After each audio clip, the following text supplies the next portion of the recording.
गुरु नानक देव जी के जीवन में हम आगे बढ़ेंगे और जो चौथे भाग में उन जानेंगे किस तरह से गुरु नानक देव जी अपने जीवन में आगे बढ़े और समाज में कई ऐसी जो है उदाहरण पेश किए जिसकी मिसाल आज भी दी जाती है। हमारे साथ आज भाई सुरजीत सिंह खालसा मौजूद हैं, उनसे जानेंगे। तो आइए सबसे पहले जानते हैं।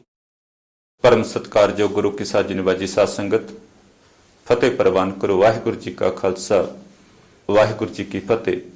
साध संगत, जिस तरह के आप जी सब भली भांत जानते हो कि धन धन साहिब श्री गुरु नानक देव महाराज जी का पवित्र जीवन जो है वो बड़े ही आप संखेप जे तरीके नाल बयान करन दा निमाना जिहा यतन कर रहे हैं। सो पिछले एपीसोड में आप धन धन साहिब श्री गुरु नानक देव महाराज ने जो भाई भगीरथ नूं उपदेश दिता उहदी आपां गल कीती सी। इत्थे सुल्तानपुर लोधी विखे गुरु नानक देव महाराज ने 4 साल मोदीखाने विच कार कीती। साध संगत, बड़ी ईमानदारी दे नाल, बड़े प्यार सत्कार दे नाल इत्थे सतगुरां ने काम कीता। ये दूर दूर तक मैसेज फैल गया। कुछ चिरां बाद गुरु नानक देव पातशाह ने अपने परिवार नूं भी रायपुर की तलवंडी तो सारे परिवार नूं भी इत्थे सुल्तानपुर लोधी विखे बुला लिया। माता पिता, घर दी अते बच्चे भी इत्थे सुल्तानपुर लोधी विखे आ गए। साध संगत, गौर करियो, जदों पिता इत्थे आया मेहता कल्याण दास ने वेख्या कि पुत्र गुरु नानक देव पातशाह की महिमा सारे पासे हो रही सी, गुरु नानक पातशाह की शोभा जी सारे पासे चल रही सी।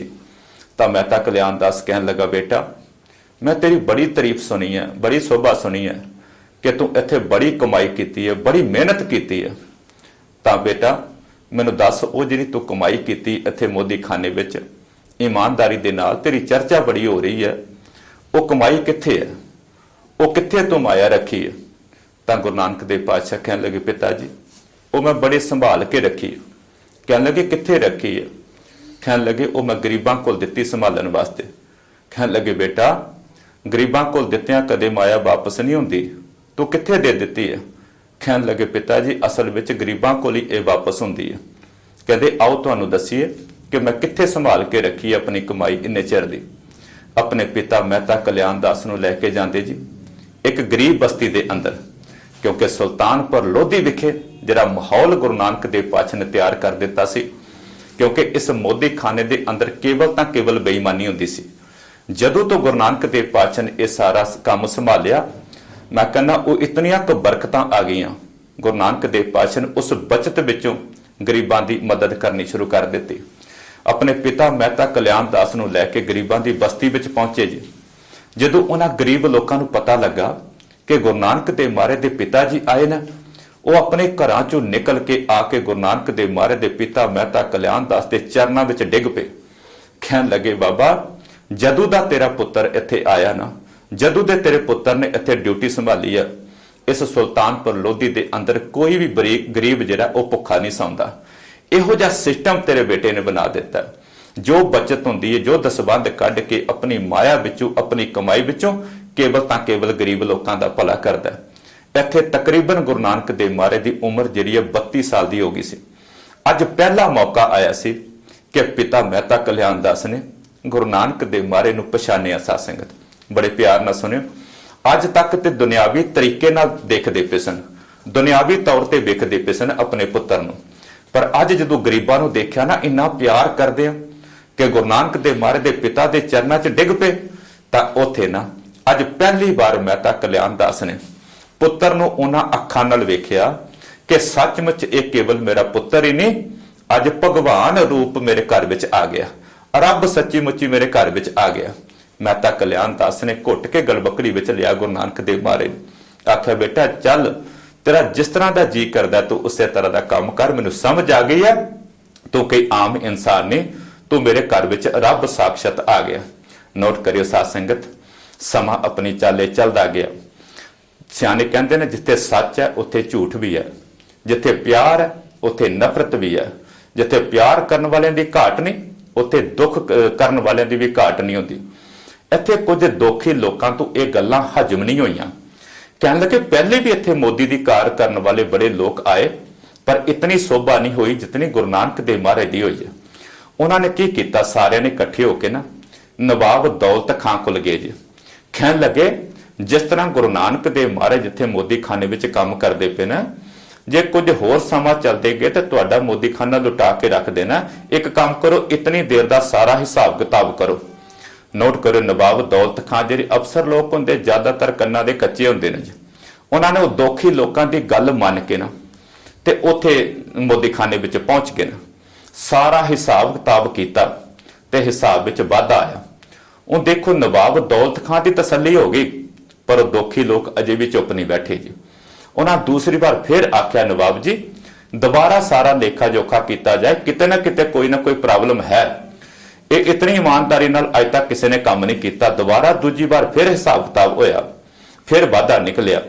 ਕੁਝ ਕੁ ਸਮੇਂ ਬਾਅਦ ਫਿਰ ਨਹੀਂ ਚੁੱਪ ਬੈਠੇ, ਤੀਸਰੀ ਵਾਰ ਦੁਬਾਰਾ ਜਦੋਂ ਆਖਿਆ, ਸਾਰਾ ਹਿਸਾਬ ਕਿਤਾਬ ਹੋਇਆ। ਸਾਸਨ ਗੌਰ ਕਰਿਓ, ਉਸ ਮੌਕੇ 760 ਰੁਪਏ ਵਾਧਾ ਨਿਕਲੇ ਸਨ, ਜਿਹੜੀ ਕਿ ਕੈਲਕੂਲੇਸ਼ਨ ਕੀਤੀ ਜਾਏ ਤੇ ਅੱਜ ਦੇ ਹਿਸਾਬ ਨਾਲ ਕਰੋੜਾਂ ਰੁਪਏ ਬਣਦੇ ਨੇ। 760 ਰੁਪਏ ਜਿਹੜੇ ਉਸ ਮੌਕੇ ਵਾਧੇ ਵਿੱਚ ਨਿਕਲੇ। ਅੱਜ ਗੁਰੂ ਨਾਨਕ ਦੇਵ ਮਹਾਰਾਜ ਨੇ ਉਪਰਾਮਤਾ ਵਿੱਚ ਚਲੇ ਗਏ ਜੀ। ਘਰ ਆਏ, ਆਪਣੇ ਮਾਤਾ ਪਿਤਾ ਨੂੰ, ਆਪਣੇ ਬੱਚਿਆਂ ਨੂੰ ਕੋਲ ਬਿਠਾਇਆ, ਘਰ ਦੇ ਨੂੰ ਬਿਠਾਇਆ, ਸਲਾਹ ਕੀਤੀ। ਕਹਿੰਦੇ ਅੱਜ ਤੋਂ ਬਾਅਦ ਮੈਂ ਇਸ ਮੋਦੀਖਾਨੇ ਅੰਦਰ ਕੰਮ ਨਹੀਂ ਕਰਨਾ। ਪਿਤਾ ਜੀ ਕਹਿਣ ਲੱਗੇ, ਬੇਟਾ ਕਿਉਂ, ਤੇਰੀ ਸਾਰੇ ਪਾਸੇ ਇਤਨੀ ਸ਼ੋਭਾ ਹੋ ਰਹੀ ਹੈ, ਸਾਰੇ ਤੈਨੂੰ ਪਸੰਦ ਕਰਦੇ ਤੇਰੇ ਕੰਮ ਨੂੰ, ਤੂੰ ਕਿਉਂ ਕੰਮ ਛੱਡਣਾ ਚਾਹੁੰਦਾ? ਤਾਂ ਗੁਰੂ ਨਾਨਕ ਦੇਵ ਪਾਤਸ਼ਾਹ ਕਹਿਣ ਲੱਗੇ, ਪਿਤਾ ਜੀ ਜਿਸ ਕੰਮ ਵਿੱਚ ਬਾਰ-ਬਾਰ ਸ਼ੱਕ ਕੀਤਾ ਜਾਏ, ਜਿਸ ਕੰਮ ਨੂੰ ਸ਼ੱਕ ਦੀਆਂ ਨਿਗਾਹ ਨਾਲ ਵੇਖਿਆ ਜਾਏ ਨਾ, ਉੱਥੇ ਕੰਮ ਕਰਨ ਨੂੰ ਦਿਲ ਨਹੀਂ ਕਰਦਾ।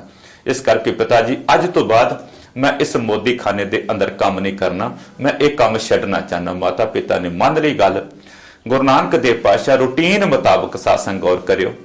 ਹੁਣ ਗੁਰੂ ਨਾਨਕ ਦੇਵ ਪਾਤਸ਼ਾਹ ਨੇ ਉਹ ਮਕਸਦ ਸ਼ੁਰੂ ਕੀਤਾ ਜਿਹੜਾ ਕੰਮ ਕਰਨ ਵਾਸਤੇ ਦੁਨੀਆ ਤੇ ਆਏ ਸਨ। ਭਾਈ ਗੁਰਦਾਸ ਜੀ ਕਹਿੰਦੇ, ਕੱਲ ਤਾਰਨ ਗੁਰੂ ਨਾਨਕ ਆਇਆ। ਗੁਰੂ ਨਾਨਕ ਦੇਵ ਪਾਤਸ਼ਾਹ ਦੀ ਉਮਰ, ਜਿਵੇਂ ਪਹਿਲਾਂ ਬੇਨਤੀ ਕੀਤੀ, 32 ਸਾਲ ਦੀ ਉਮਰ ਹੋ ਚੁੱਕੀ ਹੈ। ਗੁਰੂ ਨਾਨਕ ਦੇਵ ਪਾਤਸ਼ਾਹ ਅੱਜ ਅੰਮ੍ਰਿਤ ਵੇਲੇ ਉੱਠੇ ਜੀ। ਉੱਠ ਕੇ ਜਦੋਂ ਬਈ ਨਦੀ ਦੇ ਅੰਦਰ ਇਸ਼ਨਾਨ ਕਰਨ ਗਏ ਨਾ ਸਾਧ ਸੰਗਤ, ਇਸ਼ਨਾਨ ਕਰਨ ਜਦੋਂ ਡੁਬਕੀ ਮਾਰੀ ਭਾਈ ਮਰਦਾਨਾ ਜੀ ਨਾਲ ਨਾ, ਤੇ ਇਸ਼ਨਾਨ ਕਰਨ ਜਦੋਂ ਬਈ ਨਦੀ ਵਿੱਚ ਬੜੇ ਤੇ ਵਾਪਸ ਨਹੀਂ ਆਏ। ਭਾਈ ਮਰਦਾਨਾ ਕੁਝ ਸਮਾਂ ਵੇਟ ਕੀਤਾ ਕਿ ਗੁਰੂ ਨਾਨਕ ਦੇਵ ਪਾਤਸ਼ਾਹ ਹੁਣ ਬਾਹਰ ਨਿਕਲਦੇ ਨੇ, ਹੁਣ ਬਾਹਰ ਨਿਕਲਦੇ ਨੇ, ਪਰ ਕਾਫੀ ਸਮਾਂ ਬੀਤ ਗਿਆ, ਗੁਰੂ ਨਾਨਕ ਦੇਵ ਪਾਤਸ਼ਾਹ ਬਾਹਰ ਨਹੀਂ ਆਏ। ਭਾਈ ਮਰਦਾਨੇ ਨੇ ਘਰ ਜਾ ਕੇ ਦੱਸ ਦਿੱਤਾ।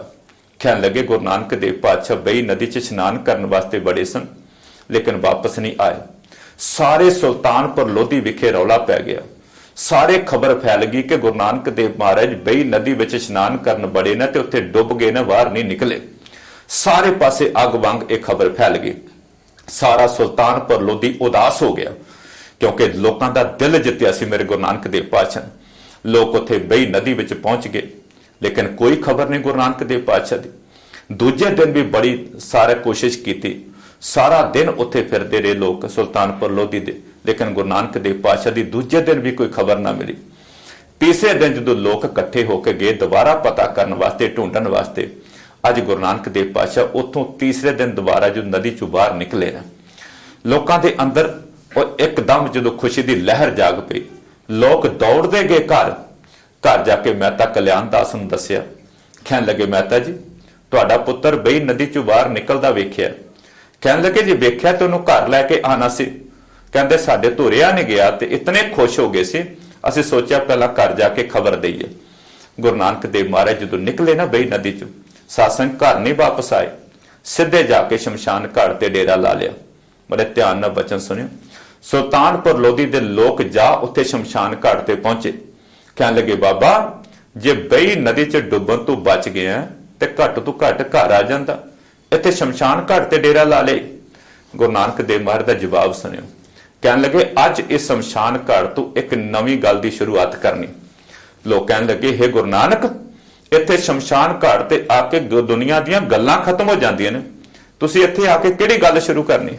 ਗੁਰੂ ਨਾਨਕ ਦੇਵ ਪਾਤਸ਼ਾਹ ਕਹਿੰਦੇ, ਤੁਸੀਂ ਸੱਚ ਆਖਿਆ, ਇੱਥੇ ਸ਼ਮਸ਼ਾਨ ਘਾਟ ਤੇ ਆ ਕੇ ਦੁਨੀਆ ਦੀਆਂ ਗੱਲਾਂ ਖਤਮ ਹੁੰਦੀਆਂ ਨੇ, ਪਰ ਧਰਮ ਦੀ ਗੱਲ ਇੱਥੋਂ ਹੀ ਸ਼ੁਰੂ ਹੁੰਦੀ ਹੈ।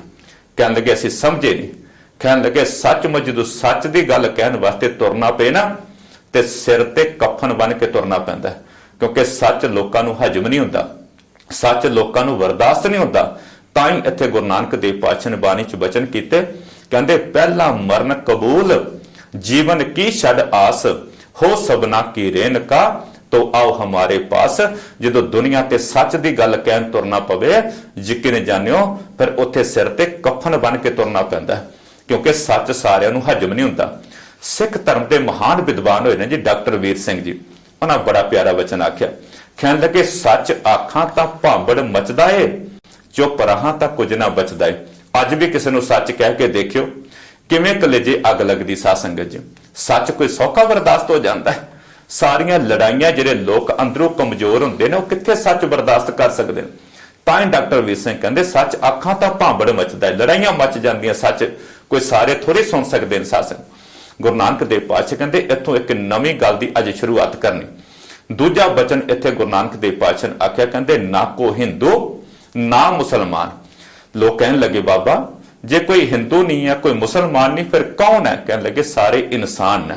बस मैं चंगा इंसान बनाने वास्ते धरती ते आया, ये हिंदू मुसलमाना के झगड़े खत्म करने वास्ते आया। इत्थे कुछ काजी लोग आए संसार संगत, उन्होंने आके गुरु नानक देव पातशाह नूं आख्या कि अगर तुसीं कहंदे हो कि ना को हिंदू ना मुसलमान, चलो फिर साडे नाल मसीत विच नमाज पढ़ो।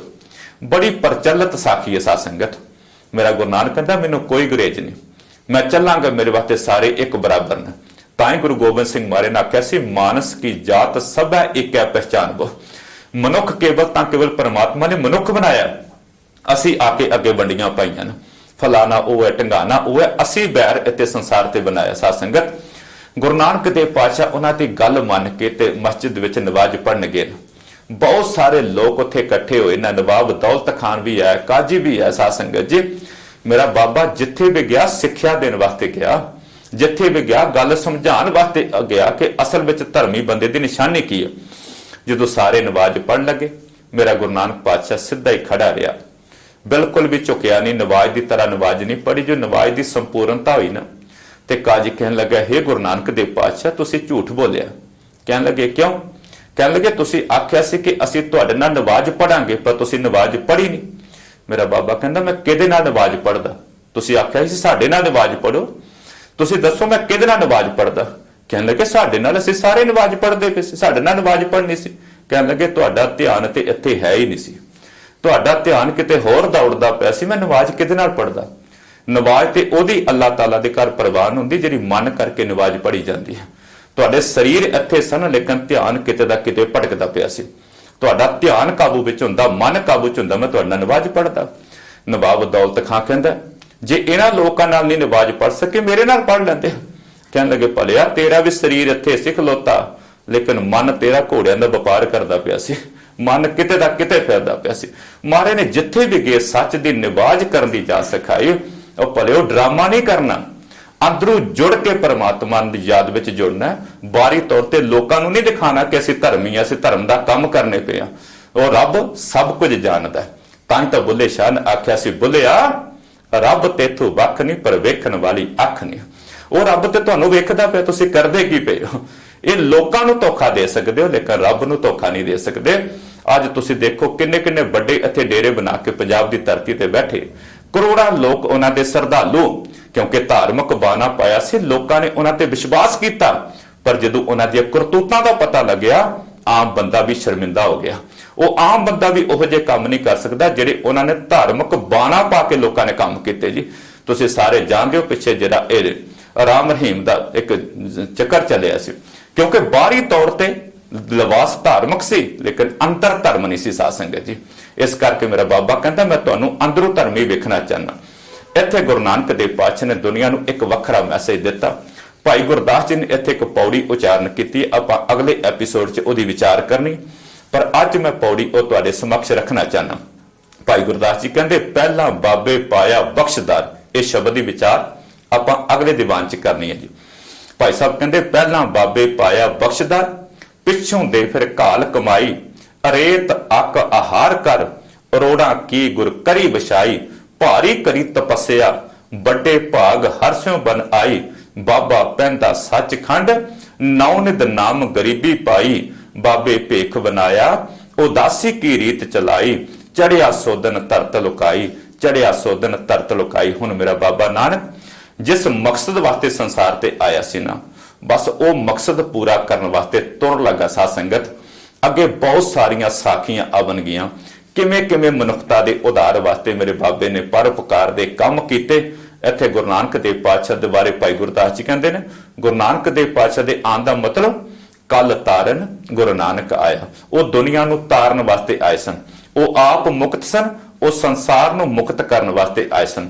ਤਾਂ ਹੀ ਤਾਂ ਗੁਰੂ ਪਾਤਸ਼ਾਹ ਕਹਿੰਦੇ ਨੇ ਕਿ ਨਾਰਾਇਣ ਨਰਪਤ ਨਮਸਕਾਰ ਹੈ, ਐਸੇ ਗੁਰ ਕੋ ਬਲ ਬਲ ਜਾਈਐ, ਆਪ ਮੁਕਤ ਮੋਹਿ ਤਾਰੈ। ਉਹ ਆਪ ਮੁਕਤ ਸੀ, ਉਹ ਸਾਨੂੰ ਮੁਕਤ ਕਰਨ ਵਾਸਤੇ ਆਇਆ, ਸੰਸਾਰ ਤੇ ਖੁਸ਼ੀਆਂ ਵੰਡਣ ਵਾਸਤੇ ਆਇਆ। ਮੇਰੇ ਬਾਬੇ ਦਾ ਇਹੋ ਜਿਹਾ ਸੁਭਾਅ ਸੀ ਸਾਧ ਸੰਗਤ, ਉਹ ਕਿਸੇ ਦੀਆਂ ਅੱਖਾਂ ਵਿੱਚ ਹੰਝੂ ਨਹੀਂ ਸਨ ਵੇਖ ਸਕਦੇ, ਕਿਉਂਕਿ ਉਹ ਗਰੀਬ ਨਿਵਾਸ ਸੀ। ਆਪ ਉਹਨਾਂ ਦੀ ਪਵਿੱਤਰ ਰਸਨਾ ਤੋਂ ਬਚਨ ਨਿਕਲੇ ਨਾ ਕਿ ਨੀਚਾ ਅੰਦਰ ਨੀਚ ਜਾਤ, ਨੀਚੀ ਹੂੰ ਅਤ ਨੀਚ, ਨਾਨਕ ਤਿਨ ਕੈ ਸੰਗ ਸਾਥ, ਵੱਡਿਆਂ ਸਿਉ ਕਿਆ ਰੀਸ। ਆਪਾਂ ਅੱਗੇ ਜਿਵੇਂ ਜਿਵੇਂ ਸਮਾਂ ਮਿਲੇਗਾ ਗੁਰੂ ਨਾਨਕ ਦੇਵ ਪਾਤਸ਼ਾਹ ਦੇ ਜੀਵਨ ਤੇ ਝਾਤ ਮਾਰਦੇ ਜਾਵਾਂਗੇ। ਆਓ ਕੇਵਲ ਤਾਂ ਕੇਵਲ ਇਹ ਕਹਿਣ ਤੱਕ ਤੇ ਸੁਣਨ ਤੱਕ ਨਾ ਸੀਮਤ ਰਵੇ। ਇਹ ਜਿੰਨੀ ਵੀ ਕਥਾ ਆਪ ਜੀ ਤੱਕ ਪਹੁੰਚ ਰਹੀ ਹੈ, ਇਹਨਾਂ ਤੋਂ ਆਪਾਂ ਸਿੱਖਿਆਵਾਂ ਲੈ ਸਕੀਏ, ਇਹਨਾਂ ਤੋਂ ਕੋਈ ਸਿੱਖਿਆ ਲੈ ਕੇ ਆਪਣੇ ਜੀਵਨ 'ਚ ਢਾਲ ਸਕੀਏ, ਕਿਉਂਕਿ ਮਜ਼ਾ ਤਾਂ ਹੀ ਹੈ ਕਥਾ ਸਰਵਨ ਕਰਨ ਦਾ ਜੇ ਕੋਈ ਨਾ ਕੋਈ ਸਿੱਖਿਆ ਕਿਤੇ ਸਾਡੇ ਅੰਦਰ ਵਸ ਜਾਏ। ਤਾਂ ਹੀ ਗੁਰੂ ਅਰਜਨ ਦੇਵ ਪਾਤਸ਼ਾਹ ਕਹਿੰਦੇ ਕਿਨਕਾ ਏਕ ਜਿਸ ਜੀਵ ਸਾਵੈ, ਤਾਂ ਕਿ ਮਹਿਮਾ ਗਣੀ ਨਾ ਆਵੇ। ਜਿਨ੍ਹਾਂ ਦੇ ਅੰਦਰ ਸਿੱਖਿਆ ਦਾ ਇੱਕ ਕਿਨਕਾ ਵੀ ਵਸ ਜਾਏ ਨਾ, ਉਹਨਾਂ ਦੀ ਮਹਿਮਾ ਜਿਹੜੀ ਹੈ ਉਹ ਬਿਆਨ ਨਹੀਂ ਕੀਤੀ ਜਾ ਸਕਦੀ। ਅੱਜ ਇਤਨੀਆਂ ਕੁ ਬੇਨਤੀਆਂ ਪ੍ਰਵਾਨ ਕਰ ਲੈਣੀਆਂ ਜੀ। ਫਤਿਹ ਬੁਲਾਓ। ਵਾਹਿਗੁਰੂ ਜੀ ਕਾ ਖਾਲਸਾ, ਵਾਹਿਗुरु जी की फतेह। तो आपने भाई सुरजीत सिंह खालसा से काफी अहम जानकारी ली गुरु नानक देव जी के जीवन के बारे में। सबसे अहम उन्होंने बात बताई, चाहे कई लाख मुश्किलें उनके पास आई, उन्होंने कहा ठीक है दुनियावी कामकाज आप कीजिए, लेकिन आप सच का साथ मत छोड़िए। आपके सामने मुश्किलें आएंगी, लेकिन उन्होंने जो खास बात, एक अहम बात यह कही कि सच पे चलने के लिए आपको अपने सिर पे कफन बांध के चलना होगा, क्योंकि इस राह पे चलने वाला मनुष्य जो होता है वो गुरु तक पहुंच जाता है, लेकिन रुकावटें काफी आती हैं। लेकिन रुकावटों से जिस तरह से गुरु नानक देव जी कभी नहीं डगमगाए, उसी तरह लोग भी जो उनकी इस वाणी को समझते हैं या जानते हैं वो भी सच की राह में चलने से कभी डगमगाएंगे नहीं। फिलहाल मेरे साथ इतना ही। देखते रहिए ग्रेटर जम्मू वर्चुअल।